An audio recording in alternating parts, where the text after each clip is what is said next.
What is up, everybody? It is Saturday. You know what time it is. It's time for the Smash Podcast. As always, we got the usual suspects here. We got the Superman himself, Mr. Super G. What's good, everybody? I can't wait to get in these topics. I missed you guys. Let's do it. All right, and of course, we got the front and fraud himself. We got Op over there. What's good, everybody? Get ready to trash well part of Star Wars. Talk about this bright movie, but glad to be back. Yeah, we're always good to be back. Fortunately, Soul ain't gonna be with us right now. Something came up. He's got to take care of his family, but we wish him the best as always. Family comes first in these kinds of situations.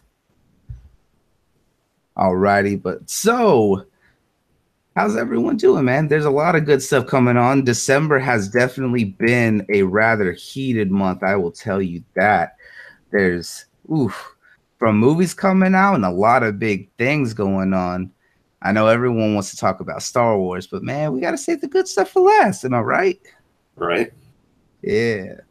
I know that we were talking on the last episode about the My Hero Academia game because everyone here is a big Hero Aka fan. Yeah. And they actually came out and made an announcement for the Western release, and we are going to see it on all consoles here in the West, which is a good thing. I'm glad that the previous announcement, being what it was only for the Japanese release. I'm glad it wasn't the full worldwide release, although I was still upset at the time. But I'm glad that now that they're showing the Western versions, that it is going to be coming to all consoles, even PC, which isn't getting a Western or Japanese release, which is a surprising thing since they always put a lot of things on PC there in Japan. But still, it's good to see that it is going to be coming over to all systems. Yeah, it's definitely a good thing because I was at first. I'm glad you broke it down that way because when I first initially heard about it, I was actually agitated that it wasn't coming to Xbox and like PC at first because it felt weird getting down to damn cars picking and choosing what games were released. Because at the end of the day, if you release them on consoles, it's just more money, potentially more money for you at the end. So I'm glad they're actually releasing all systems. Yeah, I definitely. I agree, dude. I'm glad they got announced for Xbox. It would have been something kind of weird, and then the fanboys would have been on an uproar even more. Yeah. So, and I mean, I prefer to play it on the Xbox because I just love my Elite controller. I love the network. The network seems to hold up, and the stability of it is better to me. So I would prefer to buy it on Xbox. Had I not been able to, I would have still purchased it on the PlayStation and played it because I love my hero, dude. That's my shit. I agree, man. And like I said, like I understand where the announcement was made, being in a Japanese manga or Japanese monthly shonen manga, kind of like Shonen Jump and a couple of the others. And I'm glad that they made the release there. But I wish it would have been a little bit more clarified that it was specifically talking about the Japanese release, because when it came out and the way that they had been teasing it, when they kept making the references on the website that Bandai was showing off, that it didn't say Japanese, it didn't say Western or anything like that. It just said release. That was the one thing that got me a little bit annoyed. But about a month later, after they came out about it and really started to show off more, that's when they broke it down, saying, "Hey, this the Japanese release, the Western release is going to be on all systems," which is a good thing because, like I said, that Hero Aka has become such a worldwide phenomenon that it would be a shame for them not to release it to all systems. Like, out of all the animes that you could like pick and choose where to release it, this is not one of those ones to hold back. Like when they did the Berserk Musou game for the PS4, that one kind of made me mad because I think Berserk is the perfect game to do that Musou style, like Dynasty Warriors. But they didn't release it on the Xbox. No big thing. Berserk is still that's Berserk is still like niche, and a lot of people don't like really know about it. But My Hero's like everywhere, dude. Like exactly, and that's what I'm saying. I see people that I'm just like not even like. I'll walk my mall and I'll see people with something My Hero, and I'll just be like, "Whoa, like you like it catches you off guard to see who My Hero, like how the My Hero audience is, bro. Like Berserk's becoming a global phenomenon now. Mm-hmm. Exactly, and that's the good thing about it, is that like with Berserk, it's still very, very niche in a lot of stories. But those who've seen it, the original, are in awe of it because it is such a great bloody story. Because Guts is probably one of the most flawed characters you could ever see or read about. And when they did that, that's great. They put it out. I don't care that it was only on PlayStation. I'm glad that they tried to do something with that. but with the fact that is it's still very niche, so it made sense that it was more Japanese styled for that release. But Hero Aka was such a huge launch that it really is a global phenomenon. Everyone knows Hero Aka. A lot of people know the characters. A lot of people know the show. Even if they haven't watched it, they hear about it because it is so big and so popular, especially with the English dub for some here in the West that watch a lot of the English dubs. You know? Right. Right. I think it's starting to get into the point where it's becoming like the next, not in like quality wise, like Dragon Ball, like as far as everybody knows about it. Because even people who hate anime, who don't care about it, they know, oh, Dragon Ball, that's trash. I remember when I was younger. They may not know much about it, but they at least know of it. That's what Hero Academia is going towards right now. Exactly. It has that notoriety now. It's known because of just the popularity of it. I mean, you had the original battle shonen that took over, which was DBZ back in the early 90s and 2000s. Then you had the big three that came out right after with Naruto, One Piece, and Bleach. And everyone still knows those because Naruto kept running, One Piece is still going, and Bleach ran for as long as it did. Those were the big three. And now you see Hero Aka having that same kind of star power that they did. And think, in 1 year or about a year and a half, it's already had 2 seasons going on its third. And it's being written for a while. Like, the creator has done such a well job of writing the story, and he's doing it passionately because he loves what he's doing. Like, he has shown that he knows how he's writing it, and it's phenomenal. And he's not stopping because he wants to put it out. And they have so much to go with right now. Like, the storyline for season 3 is still being very kept under. I don't know which hero story arc that they would go for the manga, but still, dude, I'm excited for it because as soon as I saw the first 3 episodes during the first season when it came out, I was just awe-inspired. Like, honestly, at the end of almost every episode, I was just in tears, not because it was sad, but because of the fact that the emotion was real. Seeing Deku kind of starting to his uprise to see that he can still be something more. It just hits you like when All Might finally tells him you can be a hero, because he told him about the story of heroes in their middle school years, that it's not about what they did, it's the fact that they didn't think that their body just moved and they did something heroic. And just seeing Deku just drop to his knees being told by his idol that he can be something despite what everyone said is just so genuine to see that and to be able to experience that, especially for this. It's a fighting game, My Hero is perfect for that. It's all about superpowers and different characters with all sorts of craziness to them. Right, but did they confirm it's be a 2D fighter or like a 3D fighter? No, it's a 3D environmental fighter, so it's going to be a 3D arena that's fully destructible by the fighters. Okay, cool. So definitely it's going to be, I'm glad that they did make the announcement that they did show it is going to be across all platforms. It's definitely one that deserves to be as such. Now definitely, with that, as we were talking about shonens, One Piece got announced for a new game. And this one's actually going to be a big open world game called One Piece World Seeker. And that one's already been shown as being confirmed for all seasons here. What are y'all's thoughts on that? I know this is not the first One Piece game. I think, especially as far as diving into the world of One Piece, but where does it leave off at? Because I know there's one that passed. It's gonna start at the beginning, or it's gonna start where the manga is, or like arc before, something like that. They haven't confirmed anything on the story. They just stated that it is going to be an open world One Piece game set in the universe. So far, they've shown off a little bit of gameplay showing off Luffy, and with what they've shown of it, it looks good so far. But they haven't stated anything about the story. They haven't said if there's going to be any other playable characters or anything, but they did say you are going to meet a lot of the big Straw Hat crew and everything else. But I don't know how far the story they're going to go into, because I don't know if they're going to do like they did with the old open world Naruto games with Rise of the Ninja, which followed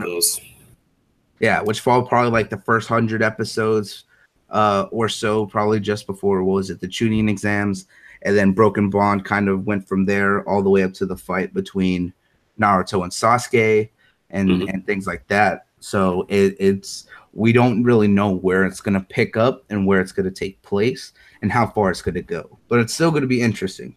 Yeah, it is, dude. That game, it got me hyped, bro, because I mean, just think about it like this. We have this open world One Piece where he's gonna be able to like run, do like traverse through the world, vault, and all that good stuff. And then we have Spider-Man coming too this year. So it's just like, Whew. damn, we got two open world, like, well, I don't know how Spider-Man's gonna be because it's gonna be probably linear and open world, but still, like, just think of that, bro. Like, it's Oh gonna be yeah, so dope, dude.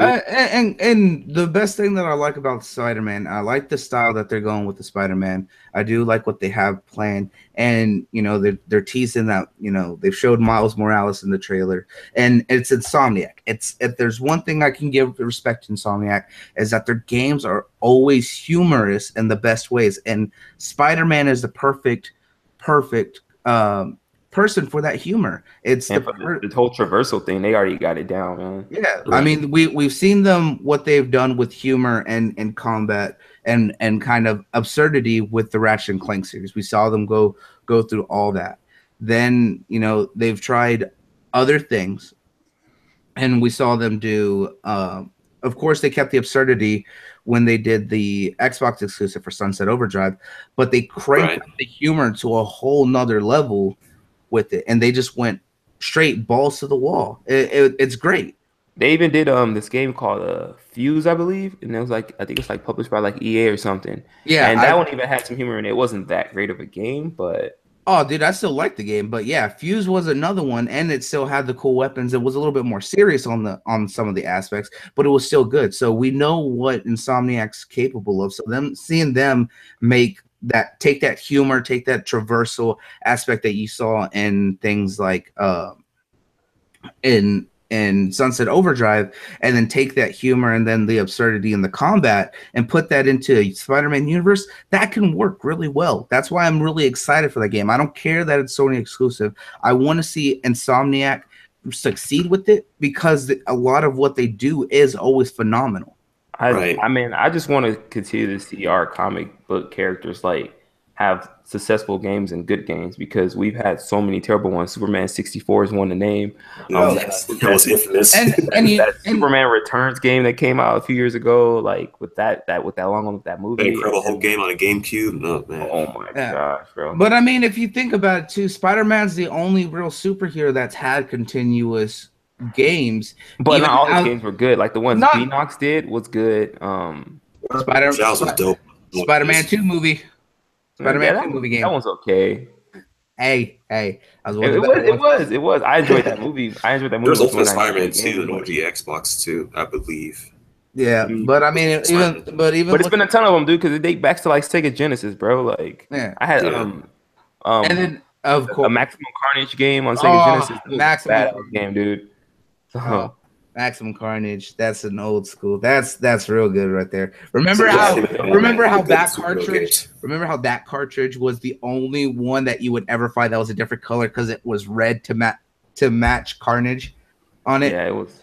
Oh, It dude, that a was so bad cool. game, dude.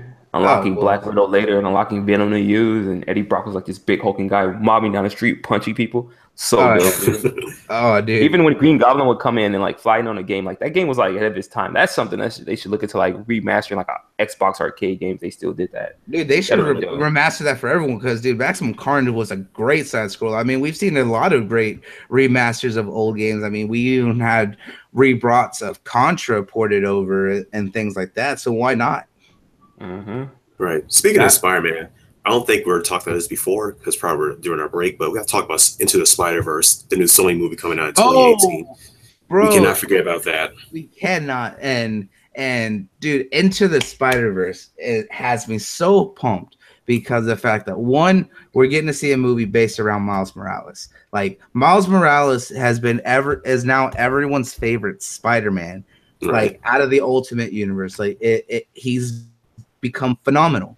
He really is really great because everyone has different Spider-Mans that may be their preferred, especially when you look at just the absurd amount of Spider-Mans. I mean, I like my Miguel O'Hara from Spider-Man 2099. He's one of my favorites, but there's just something about Miles that everyone loves. We really got to see him grow into the Spider-Man role.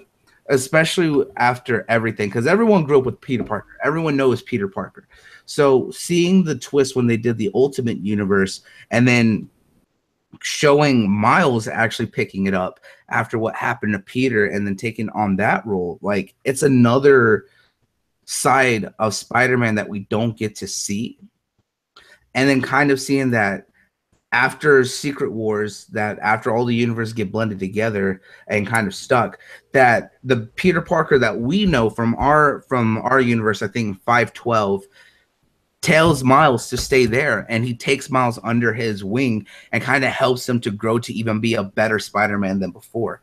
And that kind of helps Peter stay, as Peter Parker, because now he's running his own company, but we're getting to see two Spider-Mans at the same time. And occasionally we'll see a third one from Peter Parker's other bodyguard. I can't remember, but still, we have three Spider-Mans basically going on in the same universe at the same time. That's awesome. And that's not even including the fact that Silk still exists in the same universe. And then sometimes we see the return of Spider-Gwen, and not even going into Spider-Woman and Spider-Girl, who show up occasionally from the other universes. Spider-Gwen? Oh, dude, everyone loves Spider-Gwen. I love Spider-Gwen. Yeah, there's definitely a lot they can do with it, but we also got to talk about its animation as well, because I don't believe I've seen this before in movies. It's kind of like harking back to like what was like the old art style used for comics back in like 1900s. Probably one time Spider-Man first came out, and it kind of blended in like a little modern-ish era animation too. Yeah, I thought it was pretty cool. It's very old school styled art from the shading and how they did it with the colors, but at the same time they did it in a 3D model, which works really well. Exactly. Oh yeah, it looks beautiful, dude. I love the art style of it, the colors, the lights, and all that stuff. Looks so legit. And then that scene with Miles like on the building, and he like jumps off into like the glass breaks and everything. And I noticed he had like some. So I believe they were like Jordans, like old school Jordans, dude. It was so tight. I was like, look at this guy. It was I know, dude. Yeah, especially as running through the street on the cars and stuff. That was a cool shot right there, too. And when you saw him actually flip over the car, just the way that animation was just so clean, and he just getting that commentary, that live talk of Miles's thoughts as he's going into this. And then at the very end of the trailer, you just see him sitting down, and you can see that he's talking to Peter. He says, "So how many of us are there?" And you just see the logo Into the Spider-Verse. Like, the Spider-Verse has been one of those storylines and Spider-Man comics that for years has honestly needed to be made into a movie, because there's so much potential with that. They have, of course, the Spider-Noir universe that they could pull from. Of course, I hope they bring in Spider-Man 2099. Like I said, Silk, Spider-Gwen. We're going to see Spider-Girl, Spider-Woman. Like, there's just so many to name off. It's impossible to go with it. And just seeing what's the possibilities of Into the Spider-Verse. Because I hope it's not just one movie. I was like, I hope they don't try to cram it all into one movie. It's Sony. They've done in the past Amazing Spider-Man. They killed it off that way. So it might happen with them. There's a good chance. It's a good chance, but I hope that if this one does it right, they choose to do more, because Into the Spider-Verse has so much potential for being so much more. It's not something to do as a one-off. It is really something to do, because that can bring in money to show the interest in the Spider-Man character. Right. And if we're going to do it this way, at least have Miles, like the other Spider-Man, and Peter Parker, I believe, and like two villains, and it should be good with that. Any more than that, it would just be oversaturation. Yeah, I could definitely see where the oversaturation will come in with that. Like I said, we still need to see more on it, but that I don't even know if you need two villains. Just one really good hashed out villain would do, bro. Yeah. Because that's the thing, you don't want, like you said, saturation. You don't want it to be too many villains, and then each villain don't get spotlighted correctly, and it's not they usually do like a little B-list villain they catch in the beginning or something and go on to like the main villain in the movie. Yeah, I get you. Because that's the cool thing that I was like about the was it Amazing Spider-Man, the last movie or whatever. Homecoming. That they had Vulture as like the main character, but you did notice that Shocker was there, and like Scorpion and stuff like that. Like, I think that was pretty cool how they did that, because like you seen Shocker becoming Shocker, like what's leading up to him becoming Shocker. So if they touch on it in the next movie, we already kind of got introduced to him in Homecoming, and Vulture was dope, bro. So. Exactly, like that. Like, most people didn't even realize that the guy who was making the stuff for Vulture, that's the Tinkerer. Yeah, Like That too. they had so many villains right there that they were teasing that they were all working under like the main one or side of them that they made a lot of references and Easter eggs to really build up, but it didn't oversaturate. Like you said, we saw the Scorpion, but at this point he's just a normal gangster. But we know that the Scorpion is his nickname, and then we saw him get messed up and get his arm broken at the end of the movie. So now we know that that's probably going to lead into him getting, if he comes back, to getting the Scorpion costume, so that way he can actually go and get revenge against Peter Parker. And that's what I'm saying. Like they showed them just enough that we are aware of them, and it's subtle. Exactly. They didn't need to put it in, like with Shocker working with Vulture, like. Shocker's always been a major like B-list for Spider-Man, but he's always been a villain. So seeing those two and he can hold his own, bro. He can hold his own. He's not the strongest, but he still holds his own whenever he does come in contact with Spider-Man, bro. So exactly. And that's what I'm saying by them not using all them characters to their max potential in that movie, it made it better. Exactly. He already struggled with Vulture. Can you imagine if he had to deal with the Scorpion or the Shocker, bro? It'd been too much for him. And we saw him get beat up by the Shocker right there during the prom. But then you had good old Ned come in to save the day and help catch him down. And then right after that, he went to take on the Vulture. So I mean, it definitely played out well because it was right the way that they did it. Like they showed the seeds for the universe and the lore of what's going on in New York or for Spider-Man, but they didn't try to do too much. Like that's what they did. That's what a lot of people felt like they did wrong, especially with Amazing Spider-Man 2, is that, it was all about Electro, but you still had Green Goblin there causing everything. But it was too much going on, focusing on Electro's story being very badly written. And then the way that they brought in the Green Goblin.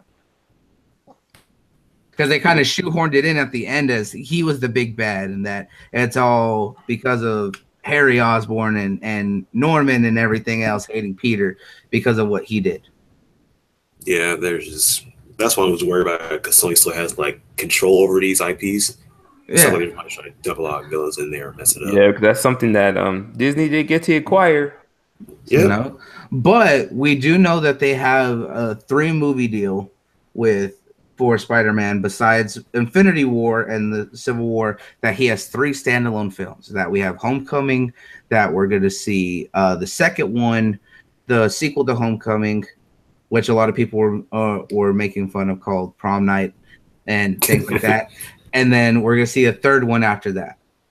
Now, my thinking is that if they make the second one a solid knockout afterwards, that Sony should consider, like, yes, owning the IP, but allowing Marvel to do whatever they want with Spider-Man, as long as they get to see what's going on and get a small stand. I think they will. I mean, that's a no-brainer, bro. Once it starts racking in the dough and exactly, I doubt they're gonna sell it. I doubt they would sell Spider-Man as an IP because it's worth too much to them. Because that's how they get the games and everything else, bro. They're not gonna sell it, but they will partner with someone and have someone else take the helm.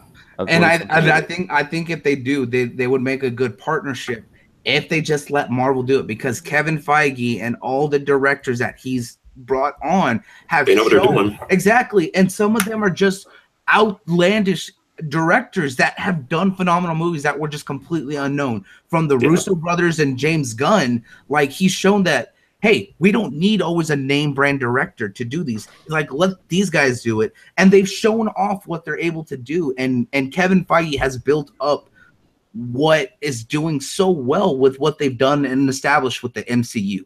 Like, that's what Sony needs to understand, is that, look, they know what they're doing. They're at this. You saw the money and attention that Homecoming got. Let them keep doing it. I was like, I understand they own the IP, but work with Marvel. I was like, let them use Spider-Man and you're going to see those profits. I was like, trust me on this. Yeah. Definitely. Because we know Sony, their movie division, it hasn't been doing very well recently. They've been losing millions, $100 million. We all know where they're in debt as well. But, like, what if, because Disney already bought Fox, what if in the future Disney ends up buying Sony? Can y'all see that happening? I see it as a possibility in the future for Disney being able to acquire Sony Studios. However, it's also at the same time it's going to be very tough Yeah, because think they're gonna about get taxed by what's the government by now for buying Fox. exactly. We still have to wait to see the outcome of Fox. Like we know that they've already signed the deal, and that's what we're about to go into. But with Sony, you got to think about more of what Sony Studios has. They have a lot of other IPs besides Spider-Man, and then the fact of think that they just bought Funimation, the biggest anime distributor here in the States, and they're running that. Mm-hmm. So they own that here. So you got to think about how much money it took to buy Funimation, which is the biggest anime distributor in the West, because they do for the States as well as Europe, outside of the main production of like Toei and a lot of the other big studios back in Japan. So for Disney to acquire that, it's going to take some major one talks to go into the IPs that Sony owns to get that, as well as to even see, what they have in the future. Right. Because for Fox alone, they spent like, what was it, 42 billion. They have like 50 or 60 billion because they paid off their debt as well. So they're not going to be able to chill out like next, like near future at this moment, because that's a lot of money right there. But I mean, it is a lot of money, and with the Fox deal, I mean, you got to think about too that alone for Star Wars, they paid $2 billion. Oh yeah, and we've seen that was it for it was either 2 or 4. I know it was just it was like in the single digits for billions of dollars. I think he wanted 4 for it. I think it was wanted for 4, but they sold it for 2. But you got to think that Star Wars itself, even before that, is a $1 billion franchise, and they've turned it into an even bigger $1 billion franchise. Like The Force Awakens alone made toys, man. Yeah, toys. Oh my god! From the toys and the marketing, from like all the Lego games, all the old Star Wars games, everything that has made so much money. And this is even with LucasArts and everything else from what they made before and what they did now with all the Lego stuff. Because you got to remember, they re-released the original trilogy, the prequel trilogy. Then you had Ultimate Lego Star Wars, which had all 6. Then you had the Lego Force Awakens one, and now we're more than likely going to see one for the Lego Last Jedi. But with the branding and the amount of merchandise that Disney has put into it, it has made more than anything, like multiple billions of dollars just from merchandise alone. The first movie, The Force Awakens, did $2 billion worldwide with by itself. And despite how people felt about Rogue One did $1 billion its own self. Like you gotta think that anything that Disney gets a hand in, like they know how to market it. It's gonna make some money for them. They're gonna get that money back regardless. Exactly, and it doesn't matter how the idea, the product, or whatever it is, they know how to market. That's the one thing that you can say with Disney is they know how to push their stuff. And they know how to do it right. They know how to make the money. They know how to get it out there. And that's the one thing that can help and also hinder a lot of stuff. That's why you saw such a big love of having Spider-Man back in the MCU. Because one, we already knew about Civil War before they teased Spider-Man. And what did they do once they showed off Spider-Man? They went to town on showing him off. And it helped it to build up, especially when they started doing the marketing for Homecoming. Like Sony needs to understand that if you let them do their thing, that you will not regret the decision. Right.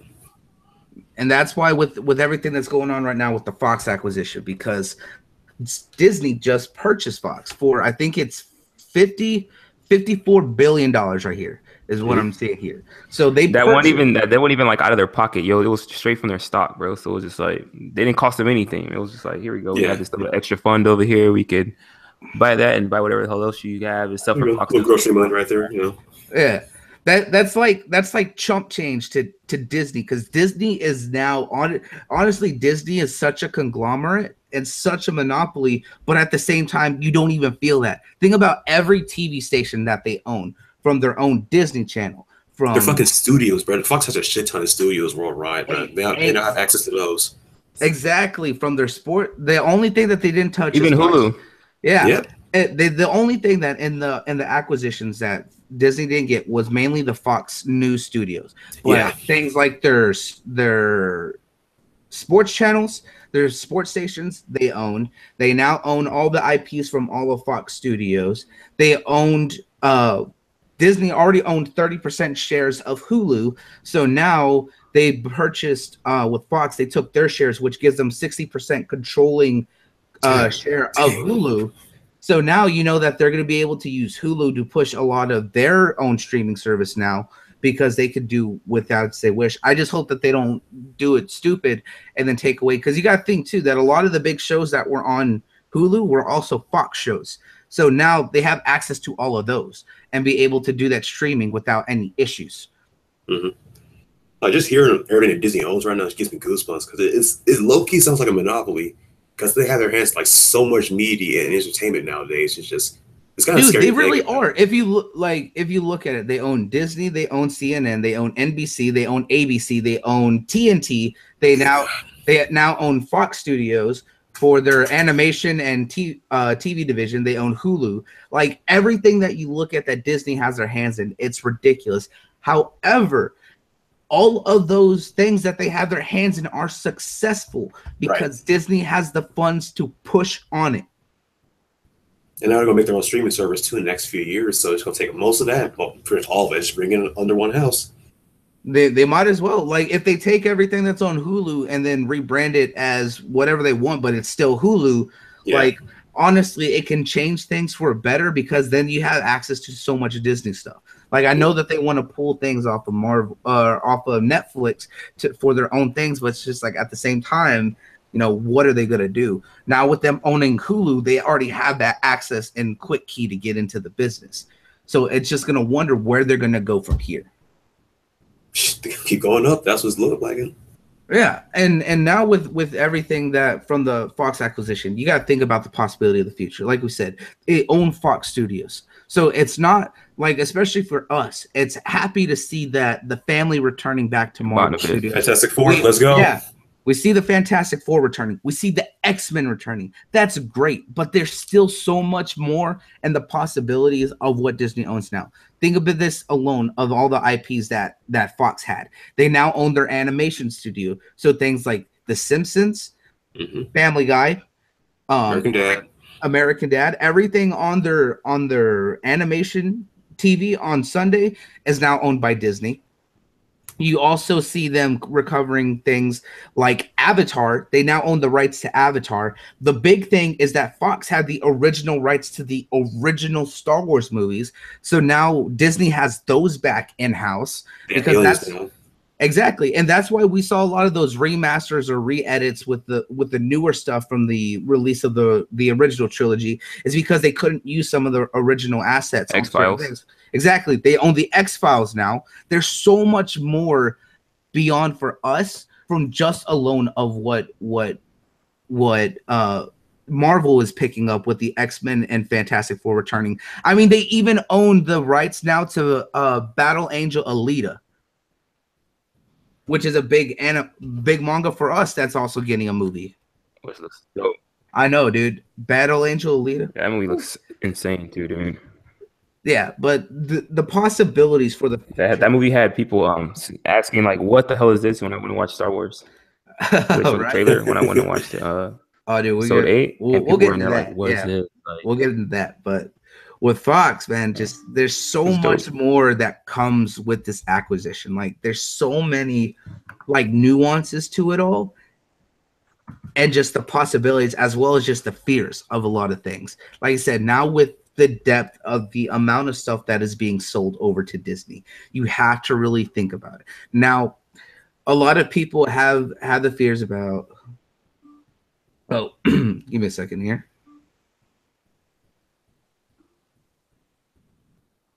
That better?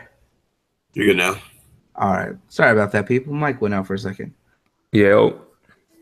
Yeah, but what I was saying here is that with the return of like the X-Men and everything else, the one thing is people don't want them to shoehorn in the X-Men immediately into the MCU, but a lot of people think that have. Well, a lot of people have like theories on how they would bring them into the MCU now, how they've already thought about it, or now with the fact of you got to think with the X-Men, there's always time traveling, multi-universe BS.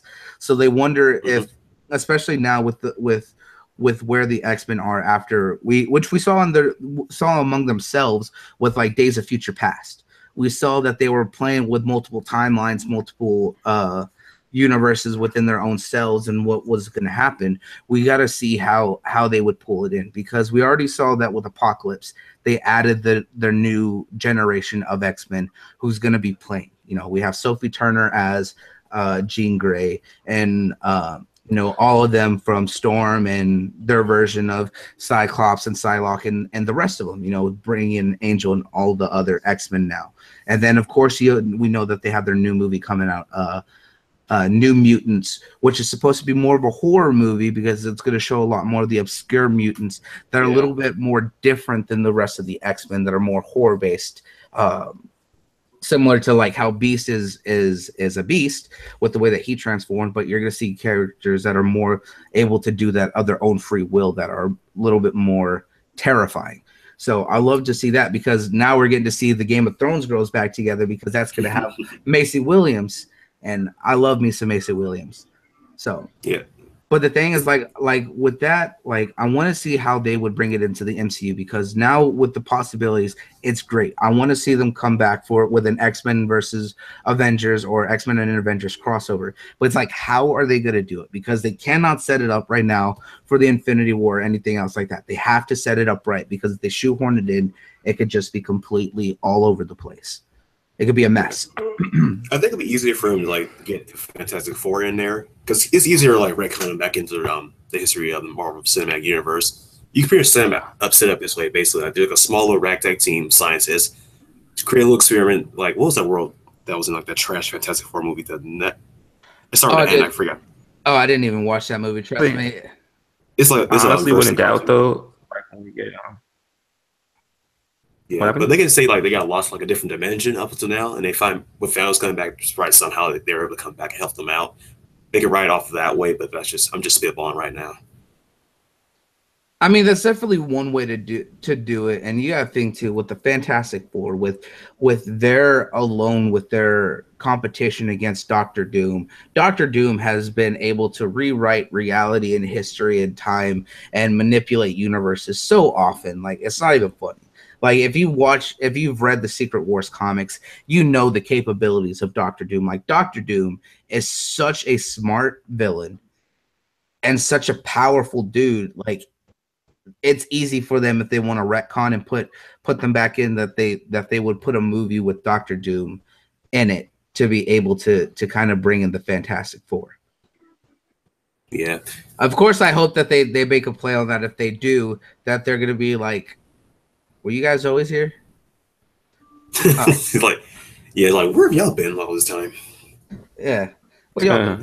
I think they'll use the Infinity War, like the next one, to like bring some of them in. Because I mean, I think it'll be easy to just slide them in.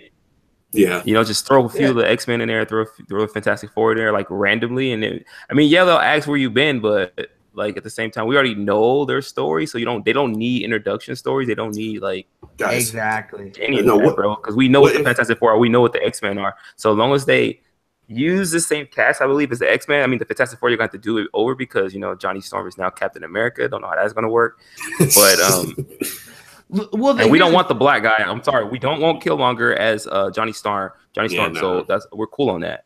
Yeah, you know, but like if they can just bring in Hugh Jackman, Wolverine, and Magneto, that's all we need. You know, we're good there. Yeah, what if like Guardians of the Galaxy, like the second Avengers movies, they discovered the Fantastic Four like exploring space and like some different, I guess somewhere off in space. Yeah, easily, bro. Like, Silver Surfer, like he's out there. Like the Guardians are aware of Silver Surfer. Like, hey, we know this guy that can help. You know, like where is Reed Richards? Yeah. But I mean, like the cast from the Fantastic Four movie or the Fantastic Four stick wasn't bad at all. It's just the writing of the movie. Like in the beginning, it had potential, but man, after they had their powers and just went to town, it just got stupid. I'm just like, okay, no, I'm done. And like they turned the thing into such a catchphrase machine. Like all he would say is it's clobber time. That's not the thing. That's not Ben. I was like, so get out of here with that. Like the cast was not the issue. It was the writing and the way that they did the movie. And That's Fox what. has been dealing with them No, too. I'm not. I wasn't. I'm sorry. I wasn't. I don't know what the confusion that comes. I was mainly talking about the cast being bad. I'm just saying like they kind of are like aged now, you know. And then you. I mean, you still have Captain. You still have Chris Evans is Captain America now. So no matter what, you still need to recast Johnny Storm. And Oh then who well, that's knows what I'm what saying. Is like Alba's doing. the new cast from the new movie was good for those parts, but it's just the way that But that's what I'm saying. that new You movie can't was. use freaking. Oh, okay. Well, you still can't use freaking. He's now Killmonger, so you can't use him as Johnny Storm. So True. a recasting does have to happen in some kind of way, Yeah. and a erasing of that story will have to happen. Just get it out. Oh Just my get it out. I gosh. mean, well, I mean, at the same time, think about this too. Josh Brolin is now Cable and he's Thanos, and now that Deadpool is now going to be in the MCU, even though they were teasing it all throughout the Deadpool movie. Now that it's official, like, I mean, it's possible. But you know what? I don't see them ever. I don't see them ever letting Deadpool cross over beyond Deadpool movies, unless it's like the what's it like the X Force or whatever. But I don't see them ever joining. Well, they are like, working Avengers on an in any X kind of Force way. movie. We know that they had stated that. No, that's what I'm saying. And I think that's as far as Deadpool will be going, bro. Because I mean, once you start bringing him into it, you have to start threading that R-rated line because he's going to come with his dialogue. You know what I'm saying? So they're not going to have him join. I don't think so. But I mean, he probably just pop up for a little bit. Yeah, but I mean, look at Like look at it like this. Like they've shown that Deadpool can do non-R-rated stuff. Like look at the animated Spider-Man show right now on the Disney Channel. They've made say what you will about it because I know that Donnie Glover does a lot of the voice acting in that when he's showing up for Miles Morales. But in a lot of those episodes, we've seen the great pairing that is Deadpool and Spider-Man, and they still have the humor of the character that pairs well. And no, this is still a kid show, and I would say it's more like PG-13, but they would still make a lot of the Deadpoolness of that show without needing to go full Deadpool. Like a lot of the times when he was talking with Spider-Man, he'd be like, Spidey would be like, Deadpool. I get that, but now there's a perception of Deadpool because of his movie, bro. So that's the thing. People are going to be expecting this character, and if they were to tone him down, his cartoon. I mean, at the same time, they could kill. He could probably kill someone, but it would be off screen. Like they wouldn't show it like full on blood splatter. He would do it, and everyone else would be like, "Dude, what are you doing?" He's just like checking the bodies, but they were alive. Nah, they're not. Oh, another thing is with Wolverine now. Like after we just saw Logan, people have this perception in their mind that he's more brutal. Like that's pretty much the brutalest version we've seen of Wolverine as far as movies. So now if we see him again in the Marvel Cinematic Universe, people will expect more graphic Wolverine. So how are you going to do that too as well? Well, I mean, again, we've talked about it. Is that Disney does have a studio that's done a lot of R-rated movies. Yeah. You know, they had someone to Kill Bill. I can't remember who it was. Yeah, they've done it before, and it's possible for them to keep doing it. You know, they have a studio that does that. It's just with a lot because along with the Marvel characters, there's a lot of characters that are more outlandish and very extreme. From Deadpool alone, and even a lot of Logan storylines from Wolverine, that it can go R-rated. So it's about how they're gonna present it, and yet they could still tie those storylines into with these other characters. Because like think of Civil War, okay? They toned it down for the movies, yes. Oh yeah. But that's also because of how they've established things. But I mean, we've seen a lot of things hardcore in the beginning. Look at the original Iron Man. Dude got hit with shrapnel from a missile, and we see the dude get shredded and bleeding everywhere. And he's completely mutilated when he's in the cave when he makes the original base for the Iron Man suit. Oh, look at Civil War. They're trying to commit suicide towards the end of the movie. Exactly. Like we've seen a lot of things, but it's not as graphic as Deadpool. That's the thing. But they can still pull it off. They just have to do it right. And it's how they have to write the story and think about what they're going for. if they're going to include Deadpool and want to go more an extreme movie with it, then, let them run into the other characters and they kind of run into that. He runs into Cap while he's hunting, whatever crazy thing Deadpool decides to hunt after, because he can never explain why he does anything. And then Cap is commenting with him, trying to find the same person, but he's trying to get Deadpool to kind of see, and Deadpool just kind of keeps quipping about things the whole time. Or, we see the X-Force movie, which we already know that they confirmed after Deadpool 2, but that they want to write for. So seeing X-Force, some of the characters that have to be involved in that, of course, Deadpool, the return of Domino, possibly Wolverine. We still don't know if they're going to put a new actor or get Hugh Jackman to come back for that. They're talking about recasting him right now, saying some of these X-ray sites. Yeah, I think it's better to recast him now, man. He's getting up there in age, bro. Like you've seen it in Logan too. Like, and then I prefer them to go like the route with like the short, like. Yes, I want a short Wolverine. Solid Wolverine, not the skinny, freaking lanky guy. I'm sorry. Like nothing against Hugh Jackman because he has the look perfectly. He's like a skinny, but Wolverine's just short, like freaking solid built looking dude. Like he's like a JJ Watt, bro. Like he's not like 5'4", right? Tom Brady. Like is he like 5'4" or something like that? I can't remember. Yeah, he's short and he's solid. And the comics, Logan is 5'3", 5'4", so he's like shorter than my height, and I'm a short dude because I'm 5'5". Yeah, and he's probably Hugh Jackman is 6'4", something like that. Yeah, like he's probably an entire foot. He's probably like 260 pounds of pure muscle. Like dude, man. But like I said, man, with the possibilities from Disney alone, from this acquisition, there's so much more for the future, especially now with them wrapping up the Infinity War. And we still have this movie. We don't know what they're gonna do for the Avengers 4 movie, which we already know is more than likely going to be the second half of Infinity War, because they cannot do it in a single 3-hour movie. Like they cannot do it. And if they try to, like, I would be like completely disappointed. But they have that. Then they have the Alone. They have the Ant-Man and Wasp movie afterwards. They have that one. Yeah, I'm excited for that one. And then, of course, they're bringing in my girl, Miss Marvel, Captain Marvel, and the movie right after that, which is going to expand the Marvel Cosmic Universe out there with the Guardians, which is great because Carol Danvers doesn't get enough love. Like, I'm glad they're bringing Captain Marvel back and showing her some love because she's one of my favorite flawed characters in the Marvel.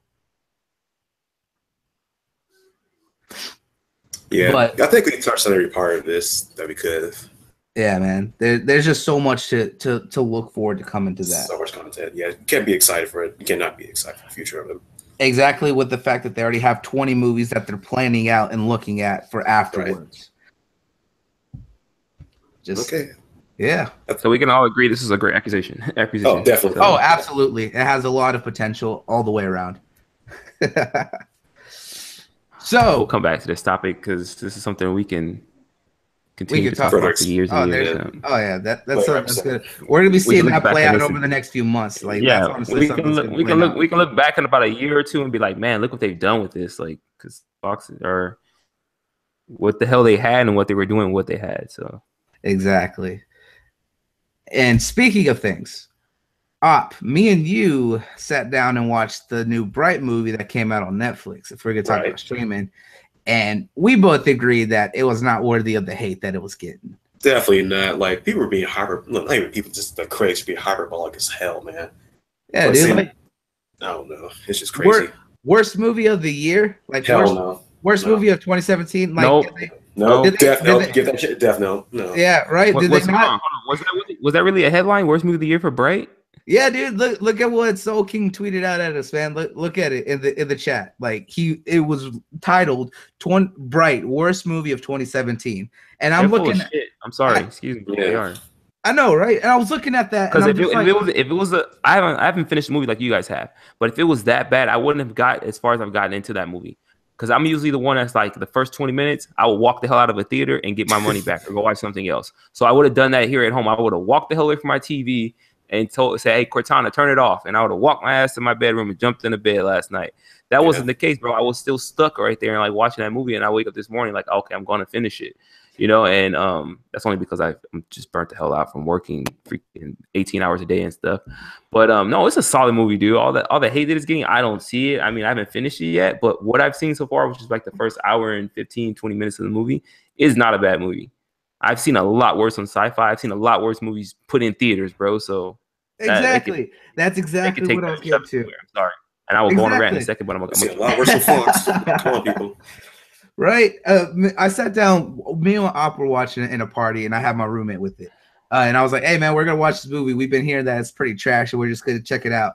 We're just like, he's like, all right. So we're sitting there, and me and Op in the first 5 minutes are like, holy hell, man. Like, the movie one looks good. It looks pretty. Yep. The animation is solid. And we were looking at it like, it's all about. Dude, the soundtrack, too, bro, is legit. Yeah, dude. Literally, the first 2 minutes, as soon as I heard that voice, I was like, "Yo, that's my boy Ragabone Man." I was like, "Oh hell yeah!" Like straight up, like the soundtrack is solid on the movie. But I playing Snoop Dogg later on too. So okay. Yeah, yep. They had Snoop Dogg in there with the scene when he was in the front yard.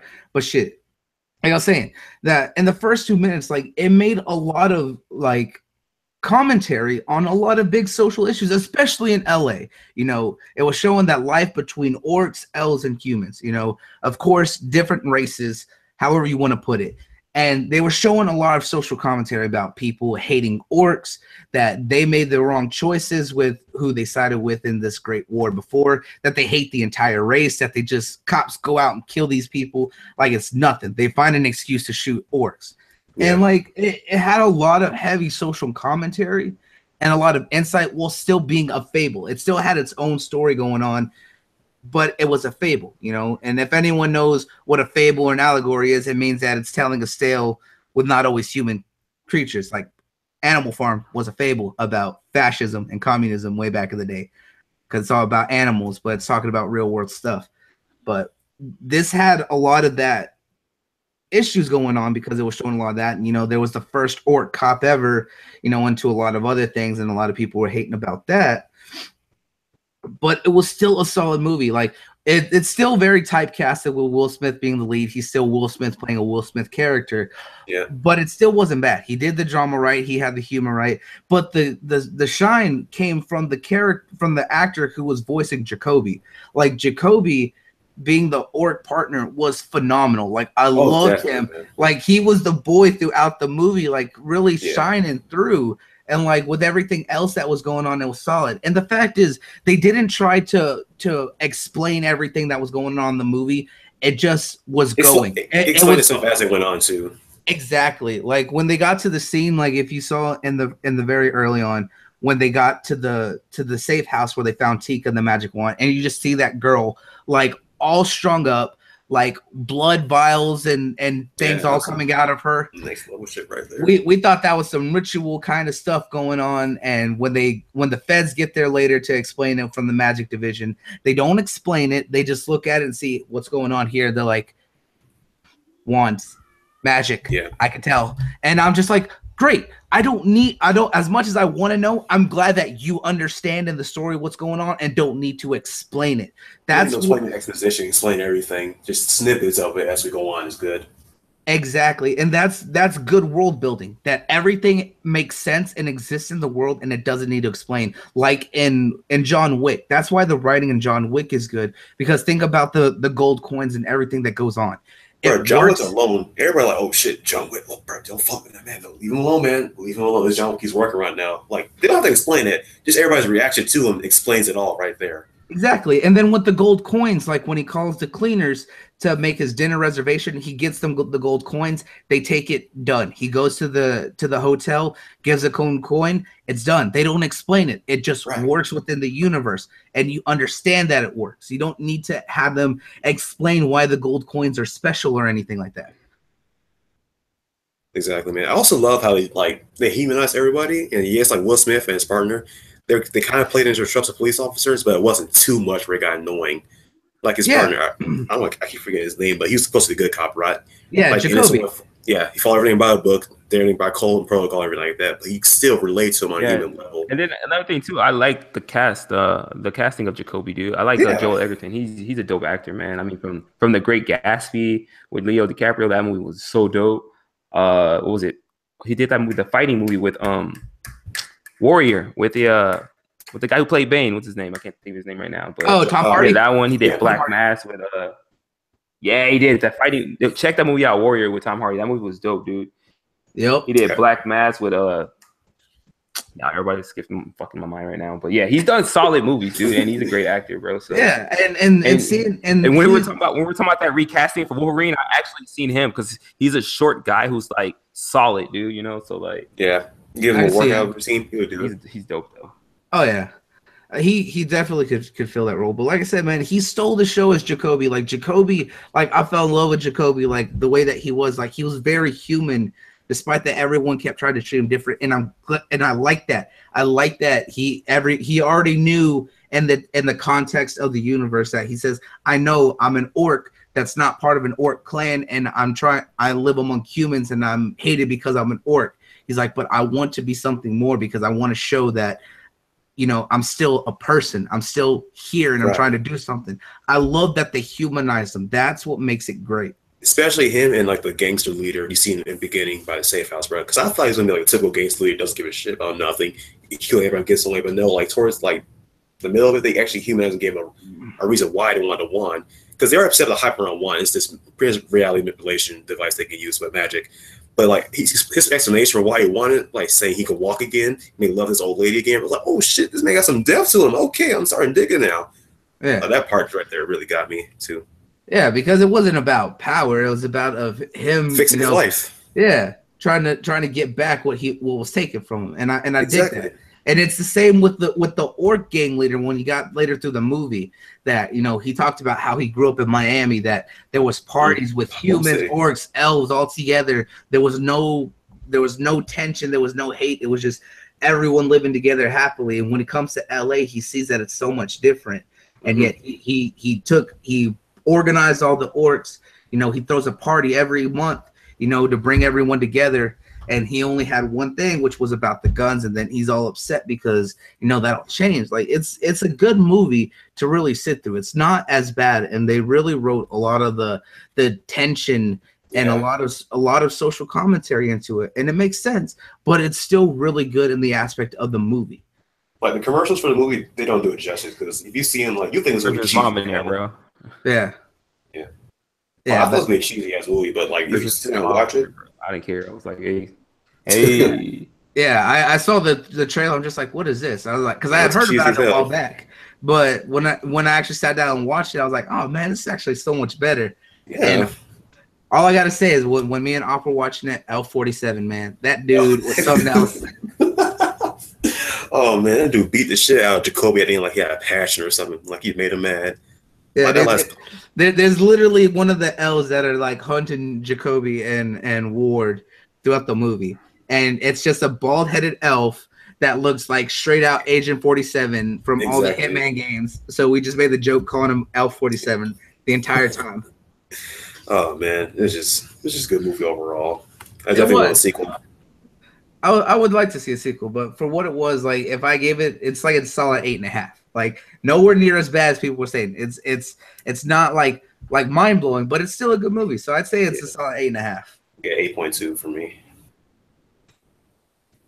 What I've seen, I'm giving it an 8 so far. What I've seen. Yeah, definitely finish it up once you're able to. If you haven't seen it out there as well, definitely. I'm about to finish it as soon as we get off this because I have nothing really planned for the rest of the day. So my plan is to sit my ass down and watch the rest of that. Yeah, boy. And now, the main entree, the big kahuna, the controversy itself. Star Wars. Episode 8 has been so heated from fans and everyone else out there. The hardcore fanboys. Oh my goodness.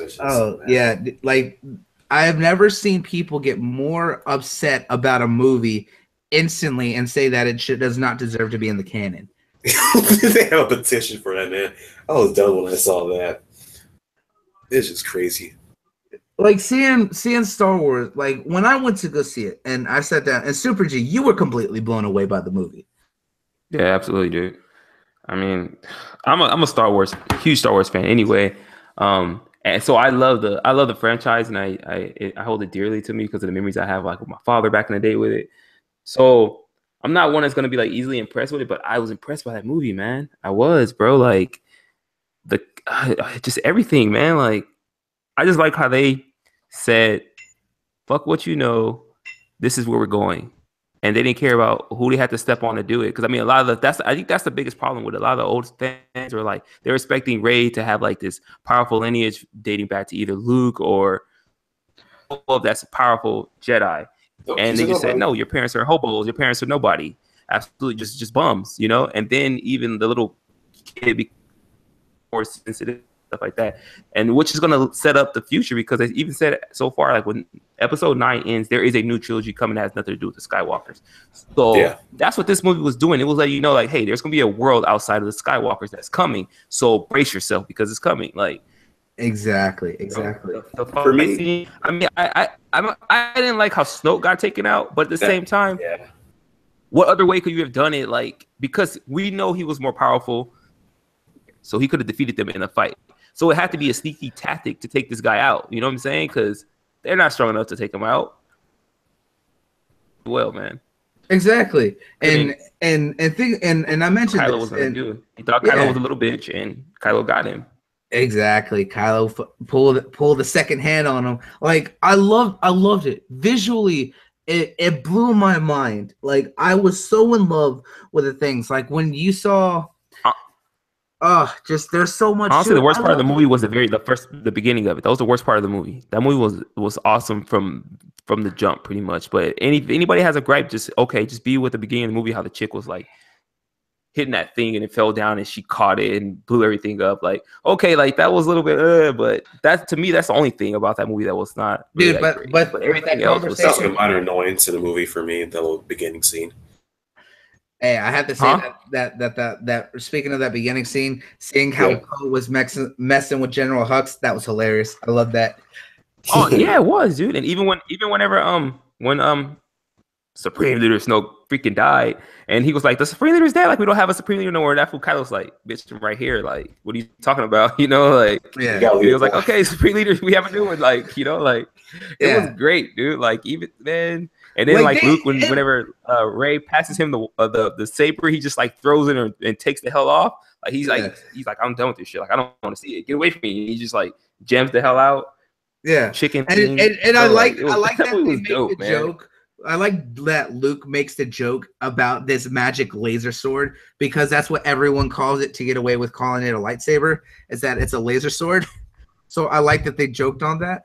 But I agree with you. They really did mess with a lot of, like, the people who are getting so angry about it are these people who have these deep fan theories. That's what it is. It's a theory. Theories get disproven all the time. Get over it. I loved the movie. Like, it to me was phenomenal. I enjoyed what it was. I knew going in that, yes, we're going to see the old characters, but it's a new movie for a new generation to set up for new stories to come. We cannot just keep following the same storyline of the same family over all these times. Yes, they did that in the legacy era of the novels before those were retconned to be the legends. We know that exists. And that's what I'm saying. It's too much already, bro. It's way too much. It's becoming so much that it's like rehashing itself, bro. Like the first trilogy was just like the second trilogy. Like, you know what I'm saying? They can't keep this trend up because at some point it will get stale. I mean, we still, because of what it is, it's Star Wars still, so we're still gonna be like, oh yeah, Star Wars, we're still gonna get excited every single year to go see it. But if it does not change at some point, it'll get like really, really stale, and you will see a decline. It won't be a massive decline because Star Wars still has a hardcore base, but it's just you'll hear more complaints. So right now they're complaining about this movie, but what it's gonna set up for the future, bro, you ain't gonna hear no more complaints once it actually comes into fruition of what they're trying to do. And they see the new trilogy taking place. They see the new characters that's coming, which was set up beginning in this movie, dude. Ryan Johnson did a great job with this movie. I don't want to hear bullshit about that movie being terrible. That movie this. Oh, I hate Kylo. He didn't have his helmet. Like, stop it. Like, stop it now. Like, that movie was dope, dude. And look at it in this way. and look at it this way.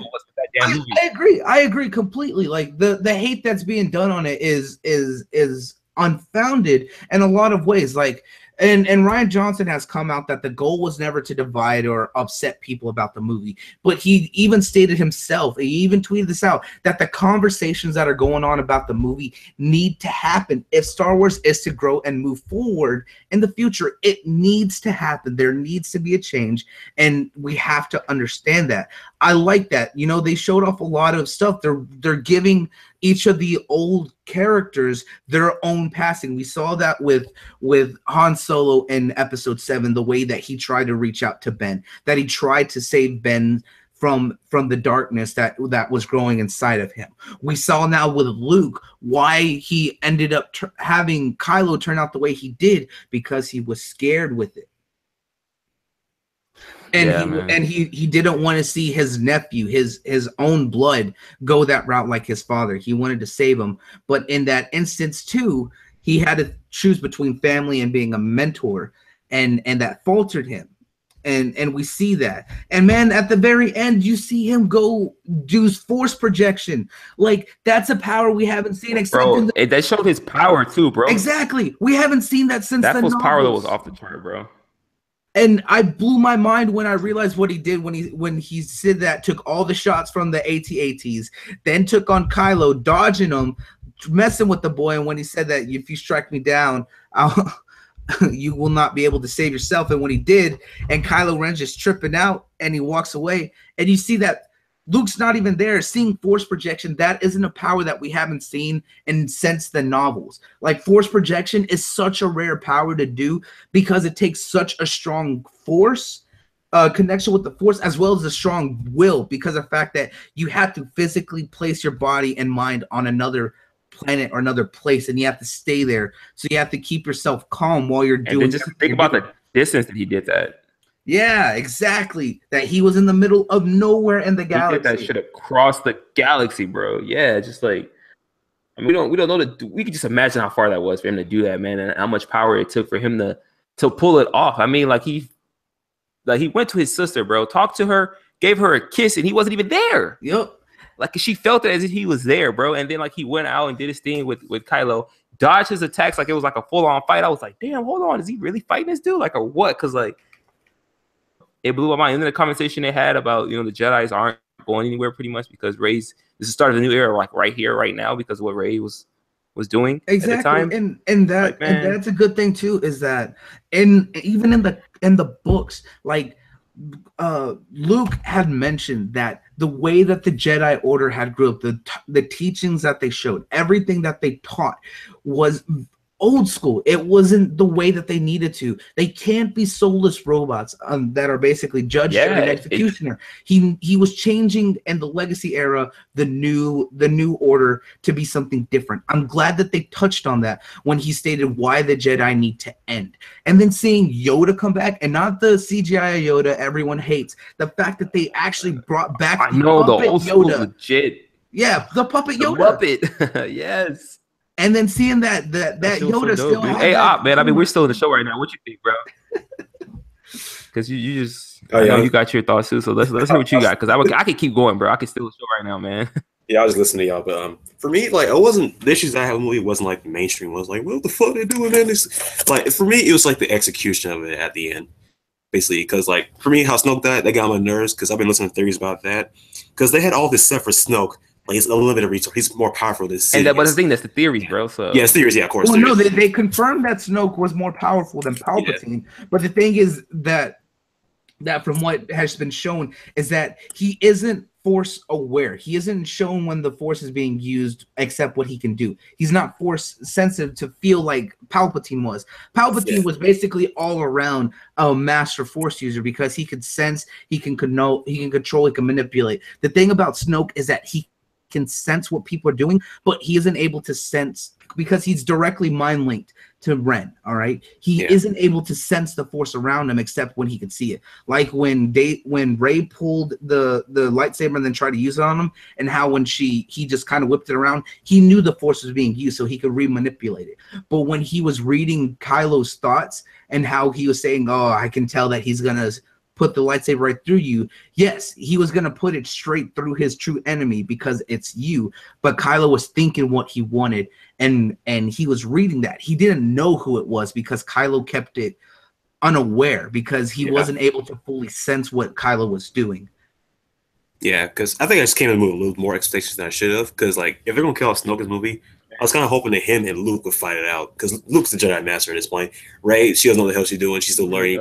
And that's what everybody thought. That's what I'm telling you. I wanted that so bad. That's why people didn't like the movie, bro. Because their expectations too damn high. Their expectations were too high, and they expected certain things to happen. Yeah, they expected things to happen that didn't happen. So they pissed them off. That's just what it is. And that falls into the thing of they can't. That's their bad. Exactly. And they can't fall into the fact of, oh, Luke's got to always save the day. Luke's got to save the day. No. They're shown that the Force can be that's when you steal the comment from Mooch when he says that's a you problem, because that is a you problem. Like, you expected this to happen, and no, it didn't happen. So that doesn't make the movie bad because something that you expected to happen. You didn't write the damn movie. You know, just because what you expected to happen. And think about this, that Rian Johnson wrote the script for The Last Jedi before The Force Awakens even came out. Like, this has been planned for a while anyways. Right. So yeah, it's like, for me, like, I like the movie overall. Just like small things got me. Another one was it, because I'm glad you're explaining right now because it helped me understand it more. But another thing that got me was it, because all right. Towards the end when Luke saw a rock, I want him to actually fight with Kylo Ren, but of course my expectations too high. I want him to fight, but that's not what they wanted. And y'all explained the Force projection is an ancient technique before. Actually understand why he did it in the first place. Yeah. And that's the thing too. I mean, had we got Luke and Snoke fighting, it would have been more of that. And then people would complain about that too. I mean, that's what they would have wanted to see, but they would have been like, look, we're falling back on Luke Skywalker and his family. True. So then the story would have took more away from Kylo and Rey had Luke been more of the centerfold fighting and doing all that stuff for that movie. Exactly. And that's what they were not trying to do, bro. They're trying to move the franchise ahead. Yeah. Get away from the Skywalker. Bro. Exactly. So here you explain this right now. It's him doing force projection across the damn galaxy, and you already know he's on the other side of the galaxy. They're on the opposite side. For him to project himself across the galaxy and fight with Kylo Ren, that's even more impressive than fighting together in real life. Like me just drilling. Exactly. That's what I'm saying. That showed his power level even higher, bro. You know how much power you need to do that? Even to force project for one, but then the force project to a fact that like it's so apparent that light years away. Yeah, and then like it fools people to the fact that they really think you were there. Like it wasn't withering. It wasn't like it was a flickering thing because of his power. That thing was holding steady, and they really thought they were really seeing him as if he was really there. And like I said, he kissed his sister, and she felt him kissing her when he kissed her forehead and was like, and she was like, I changed my hair and did all that. Like that was as if that guy was really there, not a projection, bro. She felt like him. She could feel him. And because that's also because of the fact that we know Leia is force sensitive. She is always been known to be force sensitive. That too. And now when we see that I had to remember that in the movie because she pulled herself back to the ship like what the hell is going on? To explain that, my thought is that since Luke cut himself off from the Force, like we saw, because Rey said that she could feel everything, but she can't feel him. He cut himself off from the Force, so his connection went to her in that time. Because remember when he reconnected, she instantly felt him again because they're twins. Yep. They share that power. So him giving up the Force is what saved Leia during that scene. Yeah. Another thing that it wasn't an issue for me is people had this issue that people had. Go ahead, man. No, go ahead, bro. I've talked enough. Go ahead. Another thing people hate about the movie, actually I liked, was like the little Finn and Rose segment that they had trying to get help for this capital ship. Them go off on themselves trying to get the hacker to break into like the dreadnought. A lot of people hate that part. I actually liked it because it actually expanded more themes and opened up the universe as well. Because the main theme of this movie was hope and have faith as well. Because once Leia went down, the other captain took over. She didn't explain the plan because she didn't have to. They just had to have faith in her, have hope in her. But like with what's his name, the commander. The commander got demoted. Pissed me off at the beginning. I was like, oh yeah, Lord Dern. I had a huge ass crush on you in Jurassic Park, but lady, you pissing me off right now. You pissing me off. Get the hell out of there. And then she did her thing, I was like, all right. And I had no choice. Supra Gee later, she's like, okay, you redeemed yourself for me. Yeah. And like, I was like, let my girl go right there. What's up, girl? And you still agree what Finn and Rose did was pointless, but it showed them what the hell universe is. Like, is it actually really good guys? But they tried, bro. Yeah, they tried though. Like exactly. the hacker show. That's the Oh, and point. Phasma and everything, dude. Even Finn getting his spotlight with her was dope, dude. I kind of want her to do more though, because she gets slapped around a little too much. But what's funny is that Ryan Johnson wrote in that there wasn't supposed to be a big Captain Phasma storyline even from the beginning. That she was a growing point for Finn, because the way that he fought with Finn and how she kind of antagonized him, it was more of a character driver. She was his bully, dude. Yeah. She feels like not like a stepping stone, like just for him to improve himself. That's how I'm seeing Captain Phasma right now. And there's nothing wrong with that, because we've seen that even with other characters. Because hell, even look at kind of Boba Fett, despite the fact that he didn't have much to do in the beginning, but I mean he was there and kind of helped to grow at certain aspects. Or even Jango Fett, if you want to look at it for Obi-Wan and them. Mm-hmm. But yeah, I'm glad I'm talking with you, because when I left the movie, I was like agitated as hell, because I'm trying to figure out everything. I was going like, why did you do this? Like, why did you do that? But hearing talking with y'all right now, it's really explaining everything to me now. It's actually understanding the movie better. Yeah, but like especially when they brought back that scene to show with like Yoda, like there was a lot of scenes that make sense in the context of why it needs to be done, and to really kind of push it forward. Like we can't keep holding on to the crutches before, you know, like especially with this, we knew and then the thing that helped was bringing back Yoda. Like bringing back Yoda for Luke helped Luke really make sure that he's making the right decision when he was going to burn the books to those characters. And Luke was conflicted too, because he was like, man, like what will my master think if I did this? Yoda pretty much gave him the okay, like, yeah, Luke, it's that time, bro. Like the world is changing, and I mean we can't hold them back, because we just can't, dude. And it's time to move on. It's okay, you know, to go ahead and do what you have to do. And then he went to go be with his master afterward. Yeah. Exactly. And then like with the complaints about like the Snoke and Rey. Even Leia, dude, they did her justice. I'm glad they showed her power like that. Because I mean like exactly. The one thing I didn't get though was God bless it. And see too, here's the best thing about it is that especially at the end of the movie with Leia, when like when Poe said, "Follow me," there's a crystal creature. She's like, maybe there's a way out. And everyone just looks to her and she's like, "Why are you looking at me? Follow him." Like I like that, because that's a subtle way of saying don't always keep looking back to us. Look to the future. Yeah, she's passing it on in a way. One thing I didn't get was with Rey, and she's finding like the elite honor guard that protected Snoke. That part kind of got me. She was able to hold her own against him.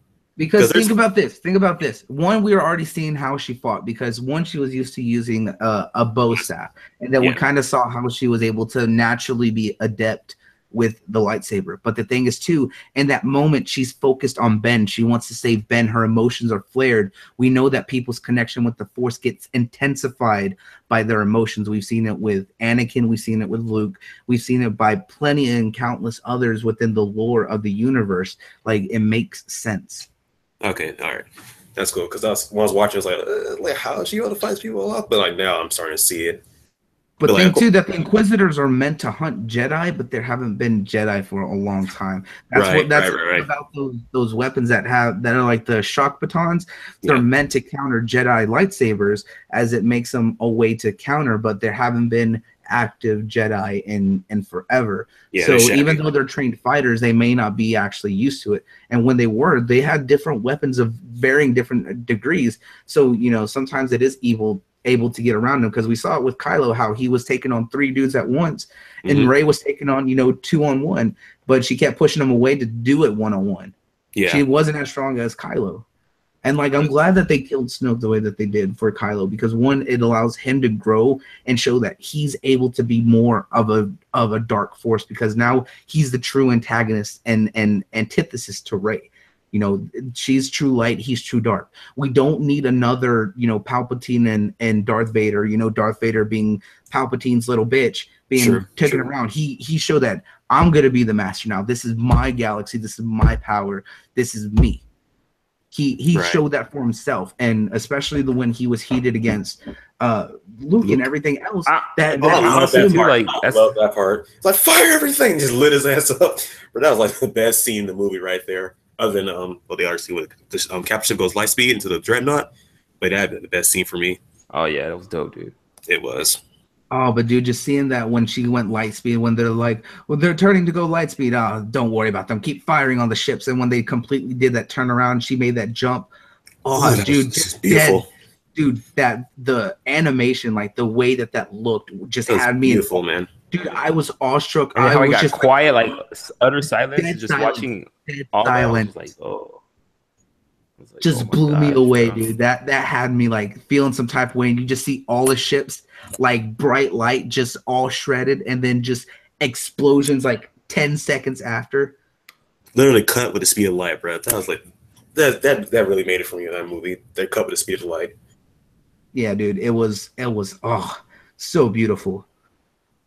Like people can be mad about it all they want, but in the context of things, it makes sense on why they made the changes. They need to let it grow, because when you do the same thing over and over and over It gets again, stale. it gets stale. There's no innovation, there's no change. That's in any industry. And I mean, this is not a video game podcast, but don't they already say it about the games? Oh, we're tired of Gears of War. Oh, we're tired of this. Or we're tired of Halo. We're tired of why are you tired of it? We're Because it tired of hasn't God of changed, War. right? We're tired of There it is, Uncharted. bro. Like Like, all of it's the same thing. Yes, Yep. those games are great because they're well established, but they need to innovate. Just like movies, just like music, Yeah, they everything executed properly, needs to too. change. We've seen it in comics over the years. You know, a lot of people hated that Captain America was always this, you know, always nationalist dude, and then we've seen him over time. He has trauma because the fact that he's a man out of time. He's 100 years in the future, around people that he may have grown up with, but he doesn't understand. We've seen Iron Man starting to get his issues with the fact that he's turning more and more into an alcoholic. We've seen characters with flaws being explored, and we saw it in the Iron Man 3. He was scared because of the fact that he'd been to the edge of space. He'd seen the invasion of aliens and actually saw aliens attack the world. He's an alcoholic. He builds because of the fact that it's the only thing that keeps him calm. I'm glad that we see that. We need to change things up if we want everything to keep moving forward. Exactly, because the same thing forever is going to get stale, and you're going to lose your fan base. It's going to damage the IP itself. The thing for me is, like, you have to do it correctly. Because if you mess it up, you just press stick the brand right there. But, like, for Star Wars' movie, they actually like how they did it, because it's actually giving a way to move forward. Not going to be handicapped with the old lore, the old mythos and everything. Now they can set their own universe, their own saga now. They just do how they want to do it. Exactly. And that's what it needs to be done, is that it needs to focus on telling this series of stories, wrap up with the characters that they want, and then move to the future. Yes, you can allude to the stories and the lore of the past and everything that's come before, but you need to focus on the future, keep pushing. That's why I'm interested in seeing what they're doing with the Han Solo movie, because that's still being worked, and that's coming out, next year. And we're probably gonna start hearing about it in, April time, because originally it was supposed to come out in the summer. Then it got pushed back because of all the reshoots and everything. And now they're saying that the way that they rewrit the movie and everything else, that it's coming out like a gangster heist movie.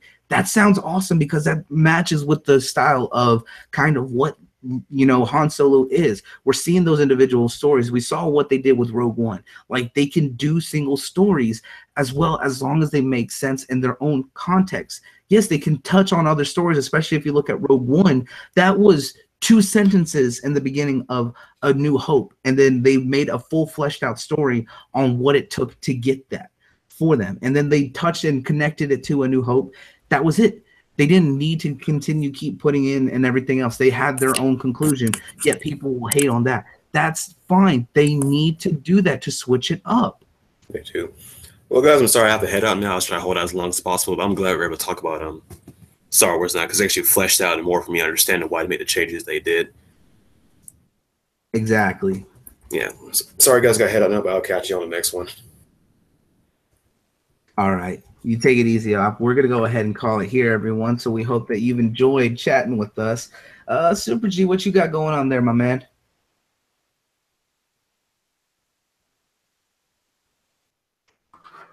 yeah. You been sleeping this whole time? Supra Gee? Yeah. Freaking Op had to go. Yeah. He said he got to hop out here. So, Yeah, what you got going on, man? The rest of the day, I'm going to watch that Bright movie. I'm going to finish it up. And I want to watch some DBZ and catch up. That's another thing we didn't get to touch on, because next weekend there is an episode of DBZ. So today's going to be the last one until what, mid January or the second week of January or something like that. I think it's second week of January, but we got a lot of catching up on DBZ to talk about too. Yeah, because the next one after this episode that comes on today or whatever, yesterday, however it went, the next one is the episode 121 with Jiren and Vegeta showdown. So I can't wait for that. And then Frieza and Dispo is gonna fight that episode too. Oh, so I can't wait for I can't wait to see Frieza get back in there and do some work. Frieza just me too, chilling. Man. I love Frieza. So to see Frieza finally get in there and get down. Mm-hmm. Yeah, because he has been chilling hard. He's been watching people. I actually want to see what his power level is now because, I mean, we've seen what happened when he had 1 day of training or whatever. And this whole time he's been training his mind in hell or whatever. So his techniques are going to be on point, bro. And then just to see this antics, man, it's going to be dope. Definitely. It's a good balance to the show, too. I mean, because we got too many good guys. I mean, but we used to have Vegeta that was like on the edge of being like the bad guy and the good guy, you know, but now he's like, since he went into this family thing, since the launch of Super, they kind of like redid his character. He's like more into his family, and he's more compassionate now, and he's a way smarter fighter than he once was, bro. But he's still a heated fighter. He's still a very heated fighter. Of course. He's still hot tempered, but he's controlling it a lot better, and he respects things. I see. You can see a different, because like even when Gohan was like, "Stand back, guys, I got this," and the last one when he was fighting a robot, "Stand back, guys, I got this." You see Vegeta like, "Oh, okay, let's see what he's gonna do," and Vegeta's actually happy to see him do that instead of being like, "Hell no, I'm about to take over this. This is me." You know, he's not that fighter no more, bro. He's changed a lot, man. Like, yep, and I can't wait, bro. For the better, and I think the whole thing with him, Jiren, of course, he's gonna lose to Jiren. We're going to see a different Vegeta. We're going to see a Vegeta that's stepping in to fight Jiren, not of his own ego. It's to preserve Kakarot. Exactly. You know Kakarot's the one to defeat him. So I think it's more. You're going to see more of a sacrificial act of Vegeta this time around, like he did with the my Buu thing. So I can't wait. But that'll be for our next show, I guess. Oh yeah, well definitely. Sometime in January. Yeah, I mean that's all I got going on for this. There's a lot closing up in on the end of the Tournament of Power, so there's a lot going on and what's going to happen. 10 minutes left. Yeah, there's 10 minutes, and you got to think that we're only on episode 117, and it's supposed to run to 133.